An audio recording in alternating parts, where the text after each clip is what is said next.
Hello student, क्या आपको math नहीं आती है? आप मैथ से परेशान हैं? तो आज से ये टेंशन छोड़ दीजिए। मैथ हम आपको पूरी गारंटी के साथ सिखाएंगे। बस आप क्लास को पूरा देखना और समझ में अगर आ जाए तो इन नंबरों को नोट कर लेना और इस पर संपर्क करना, पीवीआर स्टडी ऐप डाउनलोड करना और फिर आपको एक सिस्टम से पूरी कंप्लीट क्लास मिलेगी। तो चलिए डेमो ट्रायल देख लीजिए क्या है, पूरा देखना एंड तक। हेलो स्टूडेंट्स, कैसे हैं आप सभी? आ जाओ जल्दी से, आपकी एक और विशेष क्लास शुरू हो चुकी है, क्लास 6 की एनसीईआरटी मैथ। अगर आपको मैथ में कुछ भी नहीं आता है, बिल्कुल भी टेंशन छोड़ दीजिए। हिंदी और इंग्लिश दोनों लैंग्वेज में हम क्वेश्चन आपको दिखाएंगे और सुनाएंगे और पढ़ाएंगे। हौसलों के तर्कस में कोशिशों का वो तीर जिंदा रखो, हार जाओ चाहे सब कुछ जिंदगी में, लेकिन फिर भी एक बार जीतने की उम्मीद को जिंदा रखो। तो इन्हीं उम्मीदों को जिंदा रखते हुए हम आगे बढ़ते हैं इस क्लास को लेकर के। क्वेश्चन क्या कहता है? How many line can pass through. भाई हिंदी में समझ लो यार। कह रहा है कि कितनी लाइन खींची जा सकती हैं। थ्रो मतलब एक गिवन पॉइंट के द्वारा, मतलब एक बिंदु से। सबसे अच्छा सिस्टम ऐसा है, देसी भाषा में समझो, कि अगर एक बिंदु है कहीं पर तो उससे कितनी लाइन खींची जा सकती हैं उससे होते हुए। और दूसरा कहता है कि अगर 2 पॉइंट है कहीं, मतलब 2 बिंदु हैं, तो इन दोनों से होते हुए कितनी लाइन खींची जा सकती है, यही आपको बताना है। कह रहा कि how many line can pass through, मतलब निम्नलिखित के द्वारा कुल कितनी लाइन खींची जा सकती हैं। देखो यार, सिंगल होने का फायदा ही कुछ और है। मैंने शायद आपको पिछले वीडियो में भी बताया था, है ना। मतलब जो मन वो करो, जब मन तब सो, जब मन तब उठो, जहाँ मर्जी वहाँ जाओ, चारों तरफ से फ्री। जहाँ डबल हुए तहाँ टेंशन शुरू हुई, यहाँ मत जाओ वहाँ मत जाओ, ये मत करो वो मत करो। समझ रहे हो ना? तो बस वही हाल यहाँ पर भी है। एक सिंगल पॉइंट से होते हुए अनंत लाइन खींची जा सकती है। मतलब इधर को भी गया, उधर को भी गया, इधर को इधर को इधर को इधर को, ऐसे ऐसे कितना भी खींच डालो, इनफाइनाइट। लेकिन डबल जहाँ हुआ तहाँ फिर जिंदगी यहीं पर क्या होती है, एक निश्चित हो जाती है, एक निश्चित दिशा में। बस केवल एक ही लाइन खींची जाएगी, उससे ज़्यादा नहीं। कैसे, वो आपके सामने है। तो ये समझ गए। आपका क्वेश्चन नंबर 4 था, एक्सरसाइज थी ये कौन सा? अरे यार 4.1 क्लास 6 की एनसीईआरटी मैथ, क्वेश्चन नंबर 4 हो गया। चलो 5 की तरफ हम लोग आगे बढ़ते हैं, लिख लो जल्दी से। चलिए नेक्स्ट क्वेश्चन आपके सामने आ चुका है, क्वेश्चन नंबर 5, एक्सरसाइज नंबर 4.1। ध्यान से देखना, आपसे विनम्र निवेदन है यार, क्लास को पूरा देखना भाई, ठीक है ना। और लाइक नहीं किया तो तुरंत कर दो, चैनल को सब्सक्राइब करके बेल आइकन ऑन करना, जिससे आप ऐसे घर बैठे और भी क्लास देख सकें। क्वेश्चन नंबर 5, बिंदु P। देखो पहले इसका मतलब समझो क्या है, ये करना क्या है। क्वेश्चन नंबर 5 कहता है, निम्नलिखित स्थितियों में से प्रत्येक के लिए एक रफ आकृति बनाइए। निम्नलिखित, 5वां क्वेश्चन सुनो और लिखो जल्दी से। निम्नलिखित आकृतियों में से प्रत्येक के लिए एक रफ आकृति बनाइए और उचित रूप से उसे नामांकित कीजिए। अब निम्नलिखित मतलब कौन सा है निम्नलिखित? ये निम्नलिखित। वो लाइनें लिख लिया जो बोला ना, नहीं सुना तो पीछे कर लो वीडियो, थोड़ा सा फिर से लिख लो। चलो, कहता बिंदु P रेखाखंड AB पर स्थित है। एक ऐसी आकृति बनाओ जिसमें यह दिखाया गया हो कि बिंदु P जो है वो रेखाखंड AB पर स्थित हो। ऐसा कुछ करना है भाई, तो कर लोगे ना। देखिए हमें क्या करना है, एक रेखाखंड दिखाना है जिसका नाम है AB और उसमें क्या हो, बिंदु P स्थित हो। है, हो गया, स्थित हो गया P। चलो बहुत अच्छा। अगला क्या कहता है? कहता कि रेखाएं XY और PQ बिंदु M को प्रतिच्छेदित करती हैं। मतलब ऐसा कोई जुगाड़ बनाओ जिसमें ये दिख रहा हो कि बिंदु जो है XY और PQ ये प्रतिच्छेदित करती दिखाई गई हो, किसको? बिंदु M को। तो साथियों इसे तो बहुत सिंपल सा है यार, दिखा सकते हो आप सामने लाके, देख लो फटाफट आप भी। चलो, बिंदु M को प्रतिच्छेदित करती हैं, मतलब यम बिंदु कहीं रख दो एक जगह, ये लो हो गया। अब इसको प्रतिच्छेदित करने का मतलब इसको काटती हूँ इसी पर, यम को या यम पर, ऐसा कुछ होगा। देखो यम पर, हाँ कह रहा है यम को नहीं, यम पर प्रतिच्छेदित करती हैं। ये यम पर मतलब, चलो ये लो मैंने खींच दिया। XY बोल रहा था तो XY लिख दिया। और क्या बोल रहा है? PQ। तो भाई PQ मतलब एक और कर दो, प्रतिच्छेदित मतलब जो इंटरसेक्ट करती हैं। इंटरसेक्ट जानते हो ना, इसी को इंग्लिश में प्रतिच्छेदित करना कहा जाता है। तो ये आपका क्वेश्चन नंबर 5 हो गया। इसमें के 2 पार्ट हो गए। तीसरा और चौथा पार्ट भी हम आपको दिखाएंगे, ध्यान से समझना। और अगर मैथ सीखना है यार तो क्लास को पूरा देखा करो यार। चलिए देखिए, इसमें जो 2 क्वेश्चन और भी हैं उनको भी ध्यान से देखना यार, और पूरा देखना कम से कम, जिससे कि समझ में आए। देखो अगला कह रहा है कि रेखा यल पर ई और एफ स्थित है परंतु डी नहीं है। मतलब एक ऐसा लाइन बनाओ जिसमें रेखा जो यल हो उस पे ई और एफ स्थित हो, लेकिन जो डी है वो स्थित ना हो। तो ऐसे लेके के लिए क्या करोगे, एक लाइन खींच दिया मैंने, इसका नाम क्या है, रेखा यल। कह रहा कि इस पर ई और एफ स्थित है, ये लो मैंने ई और एफ को स्थित करा दिया। फिर कह रहा परंतु डी इस पर स्थित नहीं है, तो ये लो मैंने यहाँ डी लिख दिया बस उसी के बगल में, लेकिन डी उस पर स्थित नहीं है। समझ गए ना? तो जल्दी से लिख लो इसको फट से, वीडियो को स्क्रीन पर टच करके रोक लीजिए, मतलब वीडियो को पुश करिए और नोट करिए। हो गया? चलिए, और नहीं अगर लिख पाते इतनी जल्दी में तो वीडियो को बिना रोके ना लिखा करिए, चूंकि चल जाता आगे, या फिर स्क्रीनशॉट ले लो अगर इसे आप यूट्यूब पर डेमो वगैरह देख रहे हैं तो। और हाँ, अगर रेगुलर क्लास करनी है, पूरा मैथ सीखना है, तो ऊपर के नंबरों पे संपर्क करके क्लास को अवश्य ज्वाइन करें। ओपी, ये रेखा का चिन्ह है ऊपर, ओपी रेखा और ओक्यू रेखा बिंदु ओ पर मिलती है। मतलब ओपी और ओक्यू जो हैं ये दोनों रेखाएं कहाँ मिलती हैं, कहाँ मिलती हैं? कह रहा बिंदु ओ पर मिलती हैं। यार तो ओ लिख दो ना, रेखा का नाम क्या है, ओपी। ये लो, ये ओपी हो गया और ये ओक्यू हो गया। नहीं, सही है क्या ये गड़बड़ है यार, ओपी और ओक्यू नहीं था ऐसा। हाँ ठीक है ठीक है, ओके ओके ओके ओके है, ओके ओके। देखो इधर क्या कह रहा था, रेखा ओपी ना, तो ये देखो ये हो गया ओपी, हाँ ये ओपी हो गया, और ये क्या हो गया, ओ क्यू। कहाँ मिलती हैं, ओ पर, ये ओ पर मिल रही।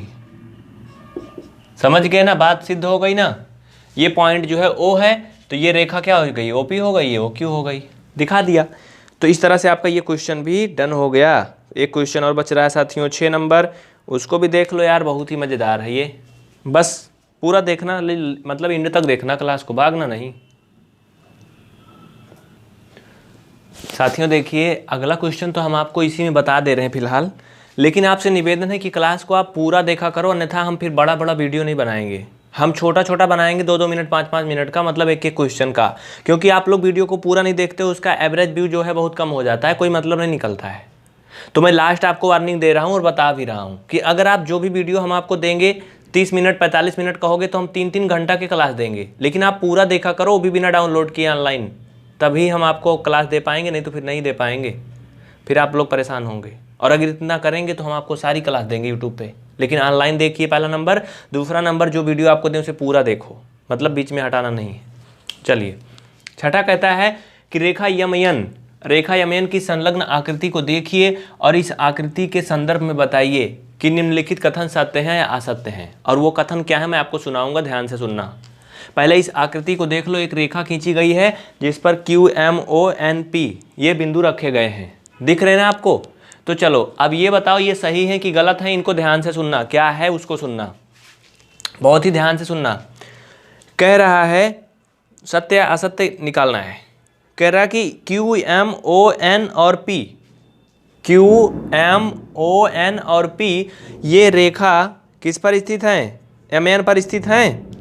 बताइए, ये रेखा MN पर स्थित है?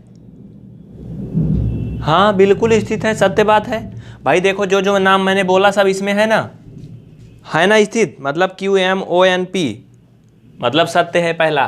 पहला क्या है, सत्य है। अगर आपके पास कक्षा 6 की NCERT बुक है तो आप कक्षा 6 की NCERT book exercise 4.1 question number 6 देख लो, लास्ट क्वेश्चन ऐसे दिया है। अगला सुनिए, इस आकृति को देख के बताना सत्य है या असत्य है। ज्योमेट्री सीखना है तो बहुत महत्वपूर्ण कॉन्सेप्ट है। फिर से सुनो अगला, कह रहा कि MO और N रेखाखंड MN पर स्थित है। फिर से सुनिए, MON रेखाखंड MN पर स्थित हैं। हाँ स्थित हैं, देखो सब तो दिख रहा है इसमें, यम भी है और ओ भी है और यन भी है। इसका मतलब ये भी क्या है, सत्य है।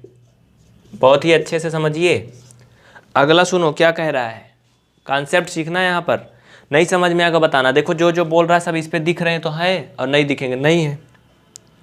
अगला कह रहा है कि यम और यन रेखाखंड यमयन के अंत बिंदु हैं। यम और यन, यम और यन यानी ये यम और ये यन, रेखाखंड यम यन के अंत बिंदु हैं। अंत बिंदु मतलब लास्ट पॉइंट हैं।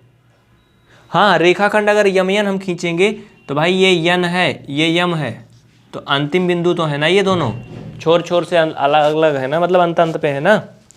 तो सही बात है, बिल्कुल ये सत्य है। मतलब रेखाखंड यमयन के लिए अंत बिंदु है, लेकिन इस पूरी लाइन के लिए नहीं है। तो ये क्या होगा, सत्य होगा इसके अकॉर्डिंग। अब डी वाला देखो, अगला देखो डी वाला क्या कहता है। डी वाला मैं आपको इंग्लिश में बता दूं क्या, इंग्लिश में सुना दूं पढ़ के। चलो देखो इंग्लिश में सुन लो डी वाला, ध्यान से सुनना यार। कह रहा कि O and N are end point of line segment OP. Line segment मतलब होता है रेखाखंड। ओ एंड एन, पहले देखो ध्यान से कहाँ कहाँ है ये ओ और एन, ये ओ और ए एन। कह रहा कि रेखाखंड कौन सा, ओपी। ओपी का ये अंतिम पॉइंट है।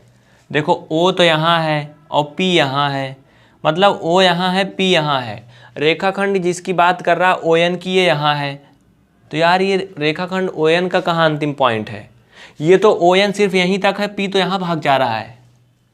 समझो रेखाखंड ओ एन तो यहीं तक है, बस इतना है।